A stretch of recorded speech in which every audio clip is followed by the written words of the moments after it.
Now, with that, Bob Nicholson's going to come forward, and we've got a mic.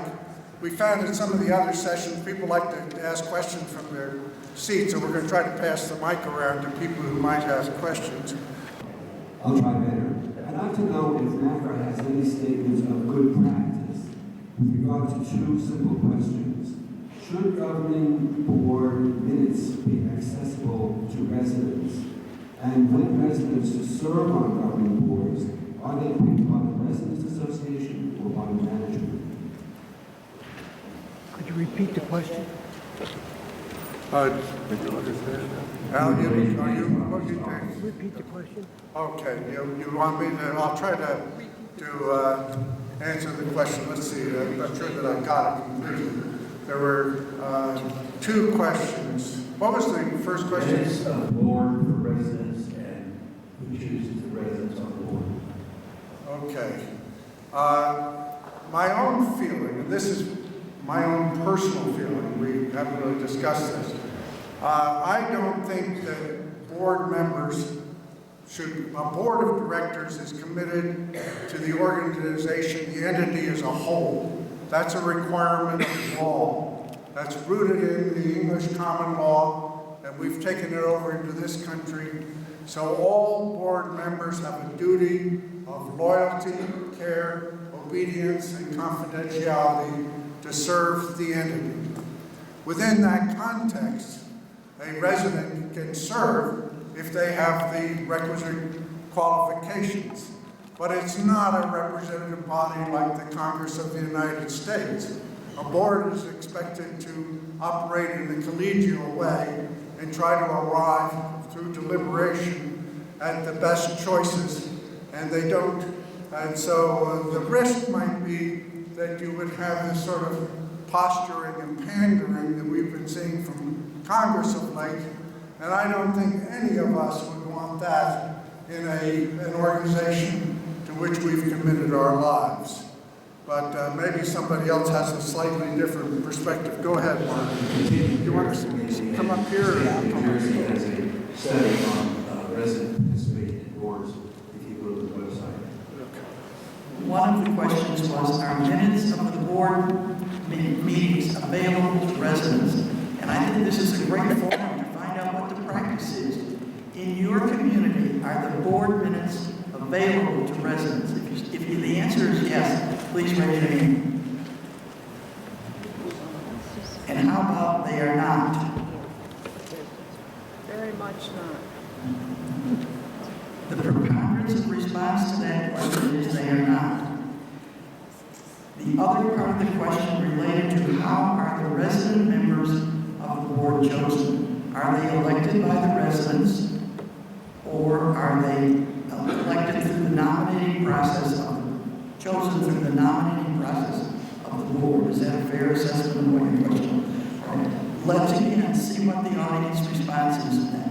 How many places are the resident members of the board elected by the residents? And how many are chosen through the nominating committee of the board itself? There's a corollary to that, and that is on many boards, the chairman of the resident council is on the board, and that is a person who is chosen by the residents. So I think we need to keep that in mind. Okay, the question's over here now, John, Jack. I have a different question, though. You can hear better without the microphone. You can hear better without the microphone. My question is, how does the panel view the relative importance of, on the one hand, the board, and on the other hand, the resident association evaluating the management of the facility, including budgeting, financing, and daily operations?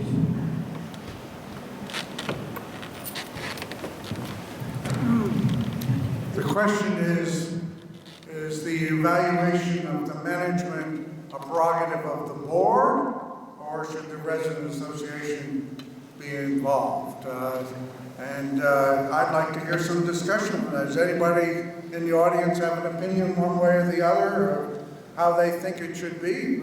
I think the residents are stakeholders. Why don't, Bob, there's a lady here who should contribute. I think the residents are an important stakeholder. There may be other stakeholders. The bondholders might have an interest as well. Now it's wisdom, I don't know.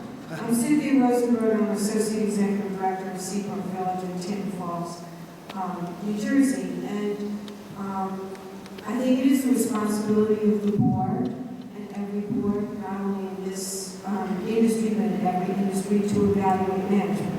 That's one thing that the board does.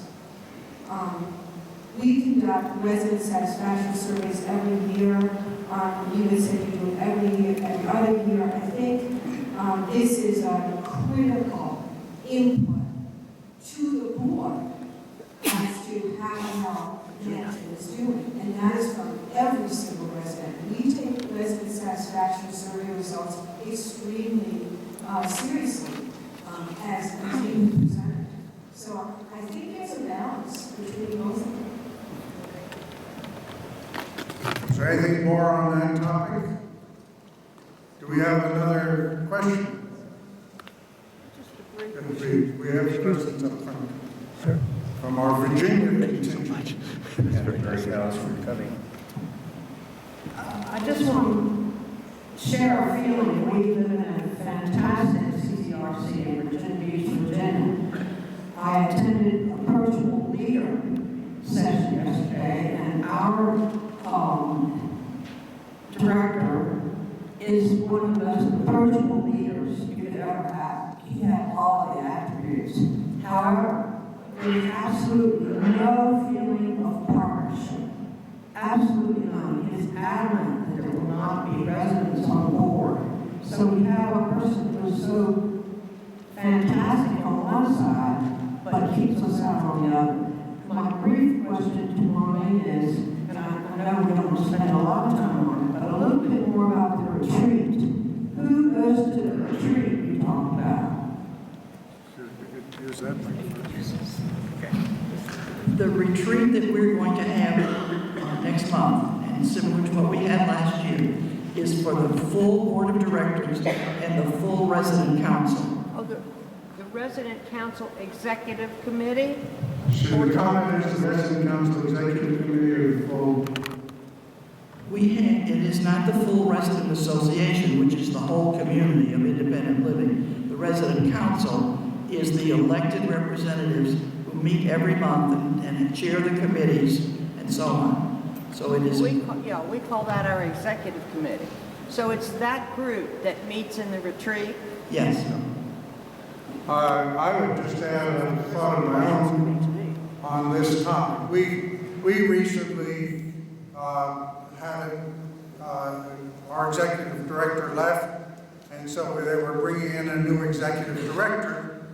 And on the resident council, we asked, in our community, it's a multi-facility organization, very large and highly layered and structured. So our executive director reports to a regional vice president, who reports to a chief operating officer, who reports to a chief executive officer, who reports to the board. So we have lots of layers between the person on the ground who's serving the residents and the people at the top who are overseeing things. So I asked the regional VP who was doing the hiring, will some residents from the resident council be allowed to interview the finalists for the executive director? And the answer was, no way. That was the answer. I remember his words. No way. And that's part of how I became active. I live in that facility, and that kind of attitude prevails throughout it. And I can assure you that it's dehumanizing to become merely an object to be served in some sort of oddball way and when you're providing the funds. And I can tell you that the executives from our community are staying at the Hyatt, and I can't afford the Hyatt, but my fees are paying for their stay at the Hyatt, and these meetings tend to be in high-cost areas. So, we have a question on the back row here. It's Ruth Walsh. Somebody has a dialogue here to continue get a copy of Marlene's newsletter, Lifeline. Well, we have just happened to have a few applications for membership in NaCCRA because one of the great benefits is the bi-monthly edition of Lifeline, NaCCRA Lifeline. Marlene is the editor, and she selects magnificent articles. There'll be many articles in the next one about these meetings that we're going through, but the vehicle for us to really communicate with everybody at this point is through Lifeline. There are many active committees going on, and there's more happening, but we are so delighted that you're here today and that we can share with you our life. And so real quickly, I'm going to let Marlene also talk about that. There are copies of Lifeline available at our booth in the exposition hall. It's 647. We're at 647, and they're not all the most current one, but there's plenty of copies there if you'd like to see it. It's a 12-page newsletter that comes out 6 times a year, and we try to include a number of reports of various activities and workshops and new directions that are occurring in various communities around the country. So it's a nice vehicle for keeping abreast of some of the newer trends. When our last issue had a picture, a little story about croquet at Fleet Landing in Florida. Croquet is becoming very popular, and in our place, all kinds of people who are coming in are learning how to play croquet, and they're very excited about it. And it's not the kind we played in the backyard, believe me. Marlene, I'm just loved by some impressive NaCCRA officer going out that door. As you tap out, there will be an officer there with a great invitation to be part of the network and continue the conversation. And with that, I'm obligated to return to my floor. Well, thank you all for